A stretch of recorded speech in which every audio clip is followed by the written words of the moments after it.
Bien, hermanos, vamos a llevar a cabo un pequeño estudio de la palabra de Dios, en el cual,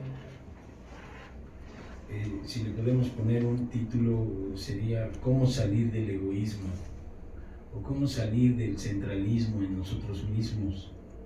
Cómo Dios quiere mostrarnos a través de su palabra que el egoísmo es algo que se puede desapartar de nosotros de una manera muy fácil, pero a la vez difícil, porque lo difícil es tomar la decisión.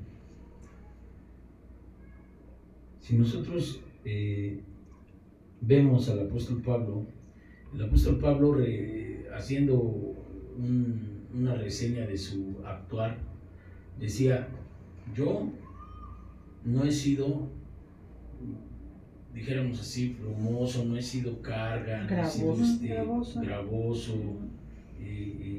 con ustedes, ¿no? Decía: yo y todos los que me rodean están como diciendo de testigos que mis manos me han servido para trabajar, ¿no?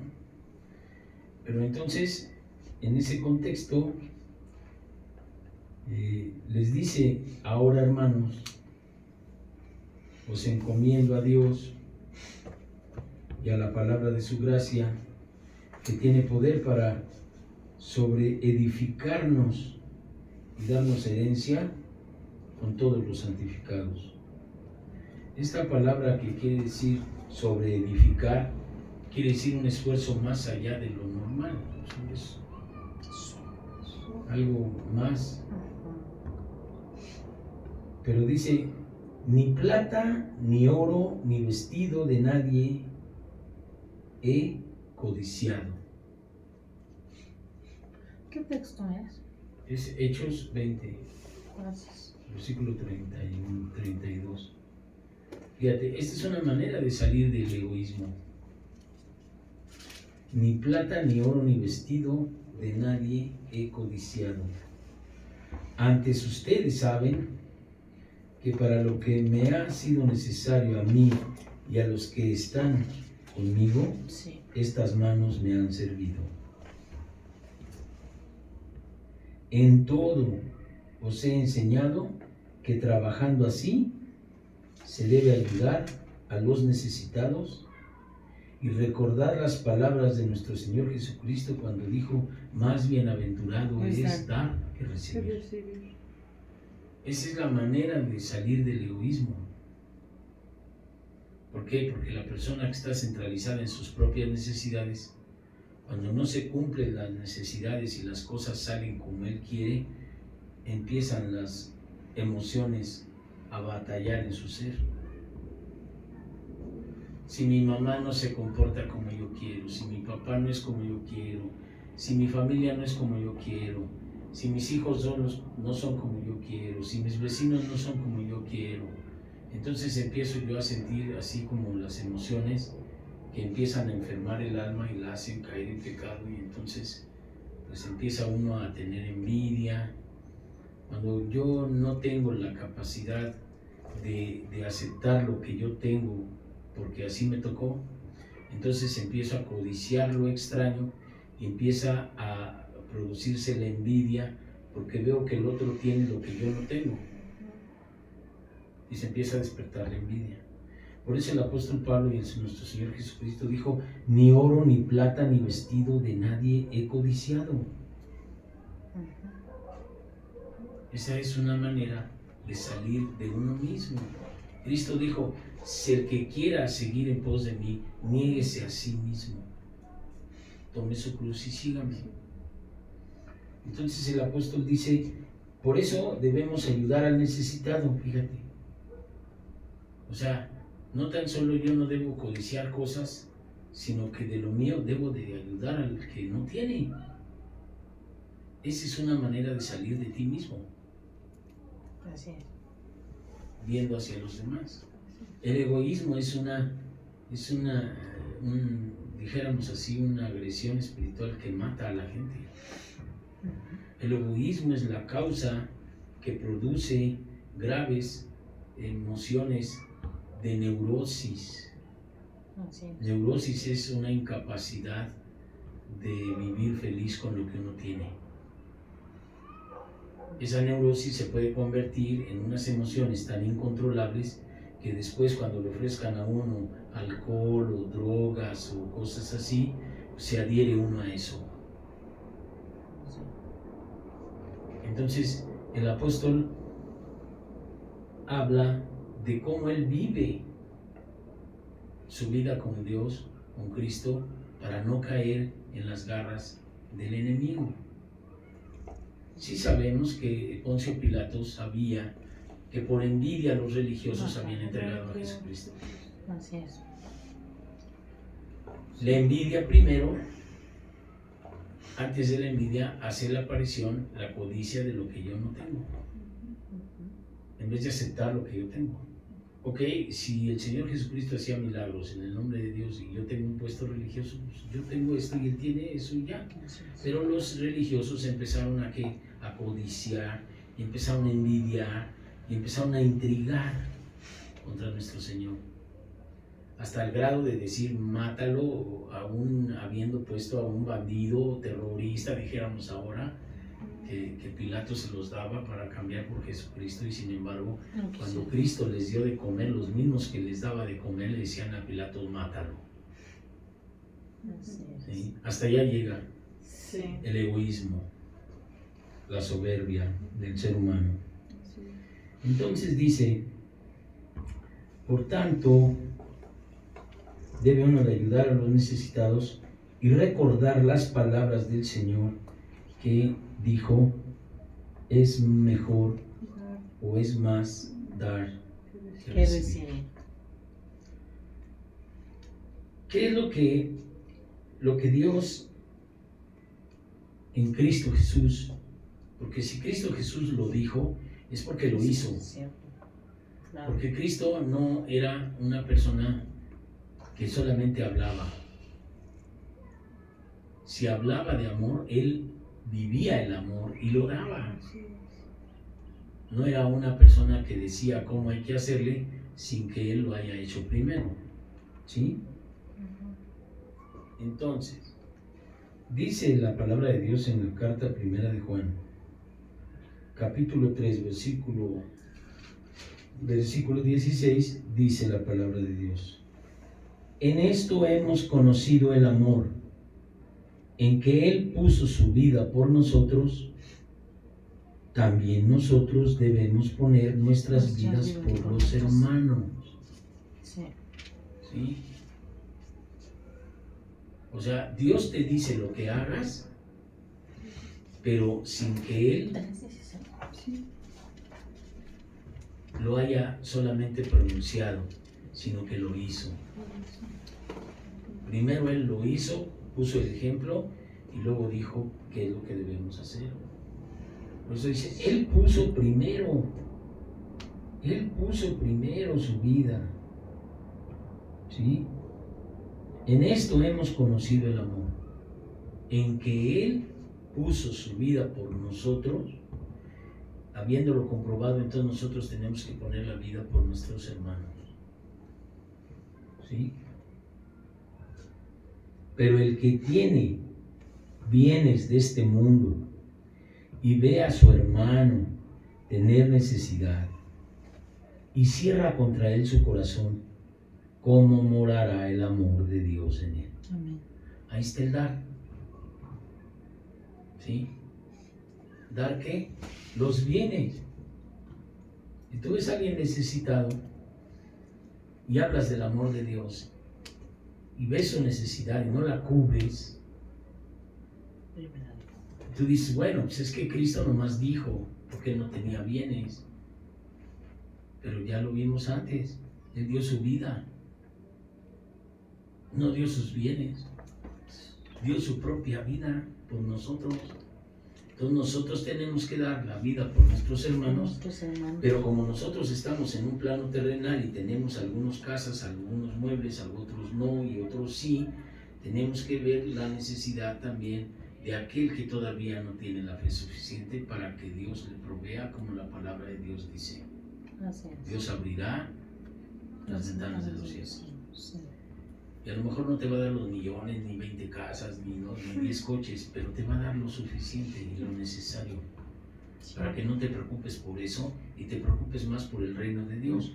Por eso el Señor dice, mira, por tanto os digo, seguid primeramente el reino de Dios y su justicia y todo lo demás te será dado por añadidura. Ese es uno de los núcleos que desaparecen de la persona, el estado que la gente conocemos comúnmente como neurosis. Neurosis como la incapacidad de vivir feliz de las personas con lo que tienen. A lo mejor yo podría querer haber tenido una familia de 10 o de 15, yo no sé. No, Dios me dio un papá y permitió que mi mamá se fuera al cielo o donde Dios la haya tenido, y después me dejó solo con mi papá. Y entonces todo eso me produjo a mí una incomodidad, porque yo veía a la gente que tenía mamá y entonces a mí me daba envidia, codiciaba lo que ellos tenían, y entonces yo tenía un resentimiento y un odio contra las personas que tenían mamá. Imagínate, toda mi niñez y mi juventud fue un infierno. Entonces el Señor dice, mira, ahora para que se te quite eso, debes de darte. Esa es la manera en que Cristo nos mostró que se iba a quitar de nosotros esa incomodidad por no tener algo o a alguien. Es la medida en que las dependencias humanas o dependencias de las cosas se quitan.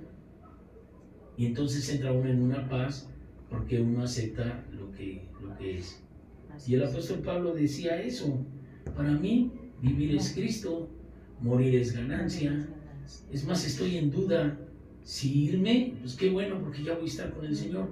Pero si me quedo por causa de ustedes, pues aquí voy a tener un montón de batallas y estar batallando contra la maldad para que ustedes se salven. Pero yo hago lo que Dios quiere, mejor me quedo con ustedes para seguir aquí batallando.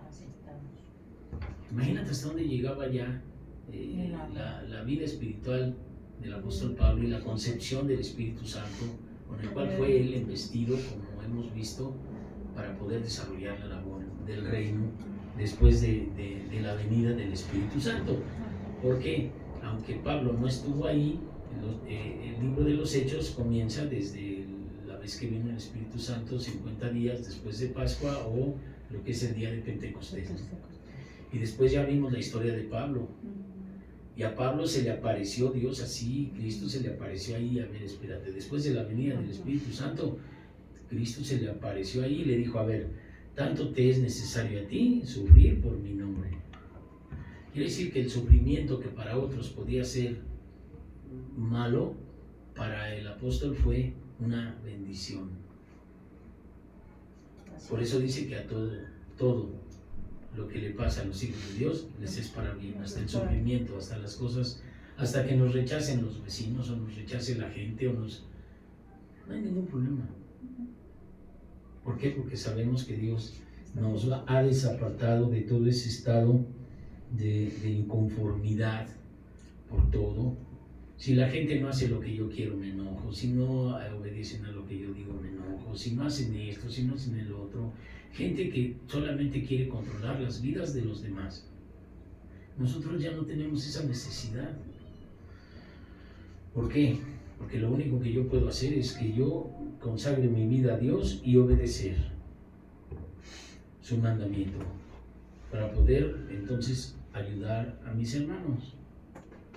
Porque el bien que tú le das sin Cristo a alguien es una obra muerta. Tú le das dinero a alguien y no tienes la obediencia y no tienes la sujeción y no tienes el Espíritu de Dios, es obra muerta, es dar para sentirte bien un ratito.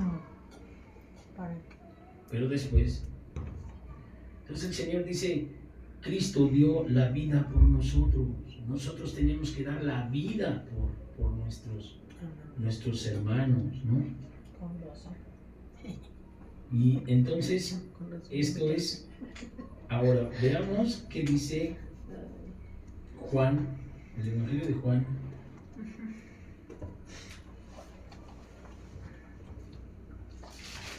capítulo 15.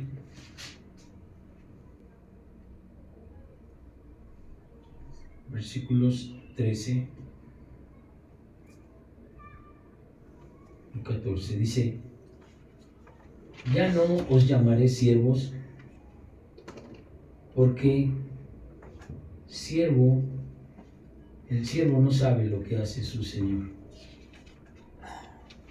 Ya les llamaré, ¿qué? Amigos. Pero si tú ves el versículo anterior, desde el 13, dice, nadie tiene mayor amor que este,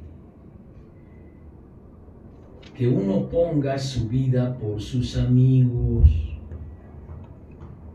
Entonces Dios le está diciendo, nadie va a hacer mayor cosa que dar su vida por sus amigos. Entonces ustedes van a ser mis amigos y hacen lo que yo digo.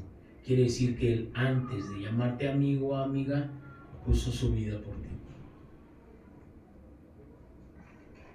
Nadie, dice, tiene mayor amor que este, que ponga su vida por sus amigos. Vosotros sois mis amigos si hiciereis lo que yo os mando.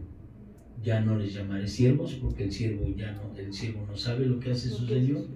Ahora los llamaré amigos. ¿Sí? Aún así nosotros, por humildad con Dios, decimos siervos del Señor. Los pastores son siervos de Dios y todo aquel que quiera. Porque todas las cosas, dice el Señor, el siervo no sabe lo que hace su Señor. Os llamaré amigos, porque todas las cosas que oí de mi Padre os las he dado a conocer. Otra de las cosas que permite el egoísmo y la envidia es aquellas personas que tienen algún conocimiento y no lo comparten. Si tú te das cuenta por qué empezó la era de la esclavitud, fue por eso. Porque los que sabían no compartían y abusaban del que no sabe. Entonces, el compartir conocimiento, el compartir testimonio, el compartir tus bienes, el aceptar las cosas como están, la vida como es, y que tengas una esperanza de que Cristo te va a conducir a un estadio de vida mejor cada vez, cumpliendo su promesa. Si tú sigues el reino de Dios, lo demás Dios te lo va a ir dando por añadidura. Eso es fe. Y entonces ya te vas a quitar de esa idea de estar luchando todos los días, tengo que trabajar más para ganar más. Cambia la perspectiva del egoísmo. Yo tengo que lograrlo. Yo tengo que ser mejor. Yo tengo que, todo centrado en yo.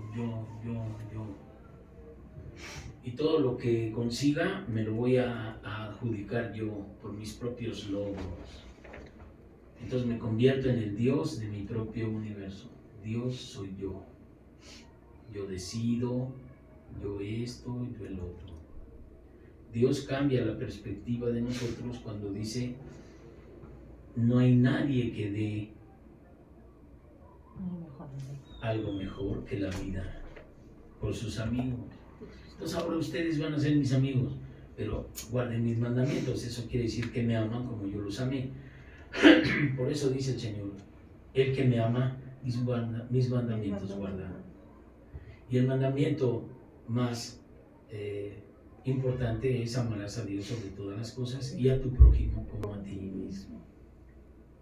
Amarnos entre nosotros es un mandamiento de los más hermosos que yo he entendido, que pueden destrozar el egoísmo, el amor al prójimo. Porque no vas a maltratar a alguien cuando sabes que tú también eres ser humano. Y dice el Señor, no hagas con las personas lo que no quieres que hagan contigo. O más bien, haz con los demás lo que quieres que los demás hagan contigo. Entonces ahora, en vez de estar pensando en nosotros, en qué vamos a hacer, cuánto vamos a ganar, qué puesto, qué jerarquía, vemos, hay que ayudar al necesitado, pues hay que ayudarnos como primero orando por unos por los otros, porque esto es agradable a Dios, orar por el enfermo, ver al necesitado, estar siempre al pie del cañón con Dios.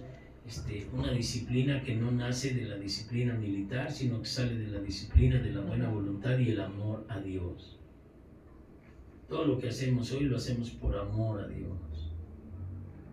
Inclusive amar al que nos desprecia, pedir por él. ¿Sí?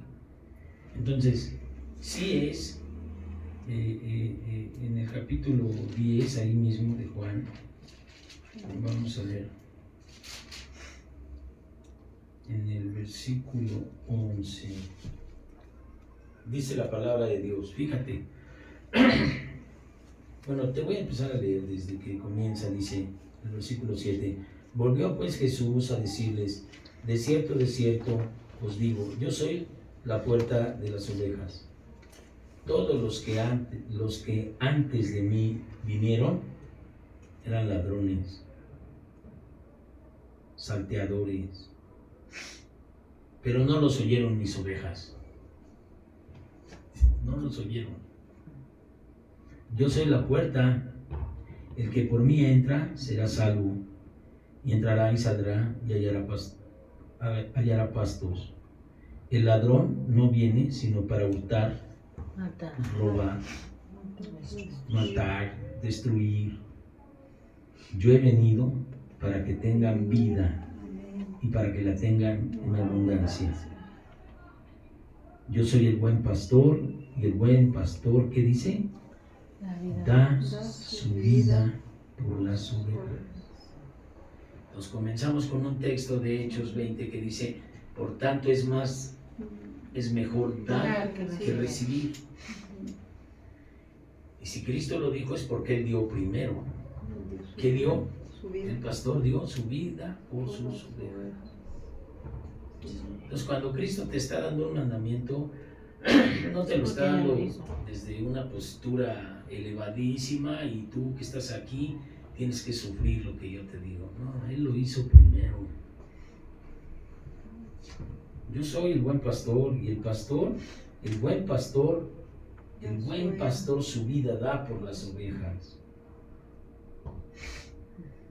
Es mejor dar que recibir. Y por último, si vamos ahí a Marcos 9:41, Marcos capítulo 9.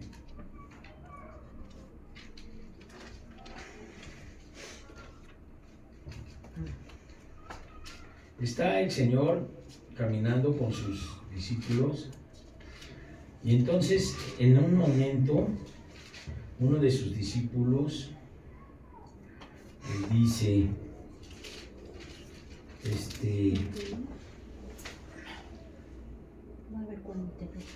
le dice, Señor, por ahí andan otras personas echando demonios fuera en tu nombre y ya se los prohibimos porque no andan con nosotros, dice la palabra. ¿Sí?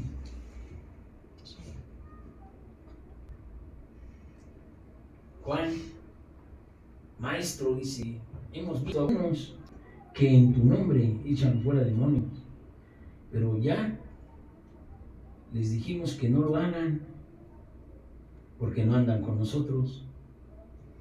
Y entonces el Señor dice, no se los prohíba, porque ninguno hay que haga un milagro en mi nombre que luego pueda decir mal de mí.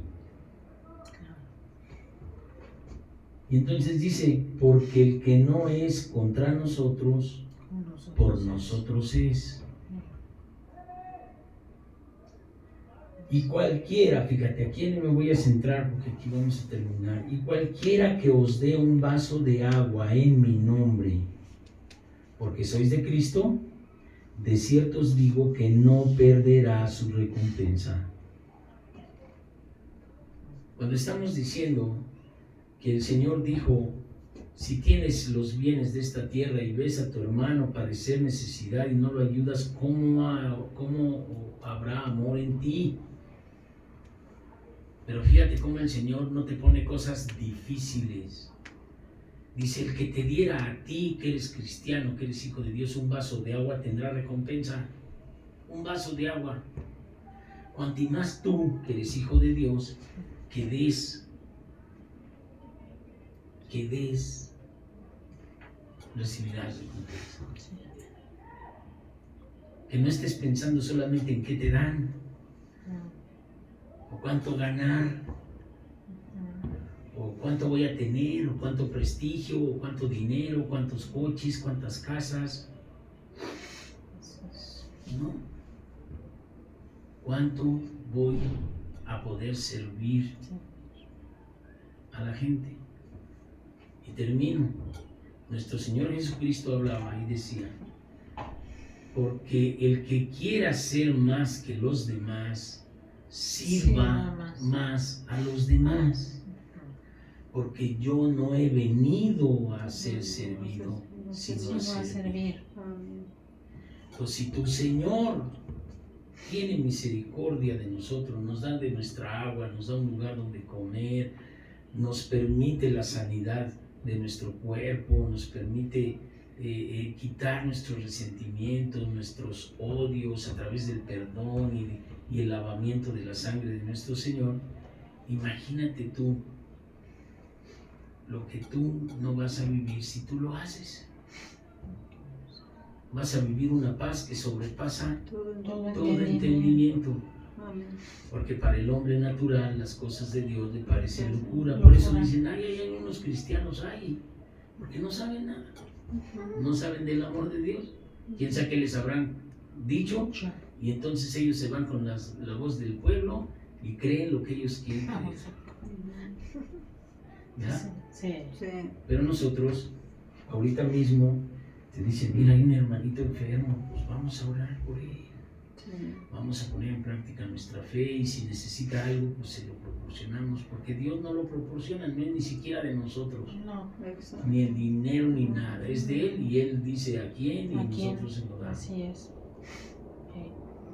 Entonces, el día de hoy, demos gracias, hermanos, porque desde antes del comienzo de nuestra era, la era de Cristo, hubo una profecía en el libro de Malaquías, el cual se cumplió con el nacimiento de Juan el Bautista, que dijo el Señor, irá el Espíritu de Elías, y Él hará volver el corazón de los padres sobre los hijos, no sea que venga yo y hiera la tierra. Los hijos son de los padres. Y luego Cristo dijo, Elías ya vino, hicieron con él lo que quisieron. Este tiempo es de volver los corazones de los padres sobre los hijos y de los hijos sobre los padres. Este tiempo es. Entonces, si nosotros somos ovejas o somos seres humanos y somos aquellos que tenemos que decir Padre nuestro, tendremos que volver nuestro corazón al Padre, porque el Padre ya volvió el corazón a nosotros, cumpliéndose la profecía de Jesucristo en la tierra. Por eso el Señor decía, muchos profetas que no vieron hubieran querido verme, sin embargo no vieron, pero creyeron. Vuelve tu corazón a Cristo, que es tu Padre. Él ya volvió su corazón, dice, Él ya nos amó primero. ¿Cómo? Dando su vida por nosotros. Ahora nosotros, si nos dice, así como Cristo dio la vida por nosotros, nosotros tenemos que dar la vida por nuestros hermanos. Pero hay un mandamiento grande también, honra a tu padre y a tu madre y serás de larga vida en esta tierra. Ponerse a cuentas, honrar, es dar, es quitarse el egoísmo, perdonar es quitarse del egoísmo. La lastimadura da muchas veces en el egoísmo y por eso no quiere perdón. ¿Quién soy yo, Señor, para no pasar esto? Yo lo pasé, Yo sé que no lo quisiste tú, pero se permitió. Así lo viví. Ayúdame a perdonar. Y entonces dice, Padre nuestro que estás en el cielo, perdónanos nuestras faltas como nosotros perdonamos a los que nos ofenden. Ese es el desprendimiento del egoísmo. Señor, todo está en tus manos y en tus manos seguro todo saldrá bien. Cierra tus ojos, Señor. Padre, en el nombre de Jesús te doy gracias hoy por este día, Señor, por esta bendición de tener a mis hermanitos aquí. Ayúdanos, Señor, a desprendernos de nosotros mismos, a negarnos a nosotros mismos y a caminar en tus caminos, Señor. Porque tú eres Dios fuerte, grande y poderoso. Tú eres el amor. No hay más amor, Señor, que el que da la vida por sus amigos. Y tú diste tu vida por nosotros, aun que nosotros no éramos tus amigos, aun en que estábamos muertos en nuestros delitos y pecados, y siendo tus enemigos y blasfemando contra ti, nos amaste. Hoy entiendo por qué dices tú, amad a vuestros enemigos. Porque si no nos hubieras amado cuando éramos tus enemigos, ¿quién nos hubiera salvado, Señor? Hubiéramos ya muerto por siempre. Ahora ayúdanos a discernir por tu Espíritu el amar a nuestros prójimos como nosotros mismos y amarte a ti sobre todas las cosas. En el nombre de Jesús te doy gracias por este día, Señor. Amén. Amén. Gloria a tu nombre, Señor Jesucristo. Amén.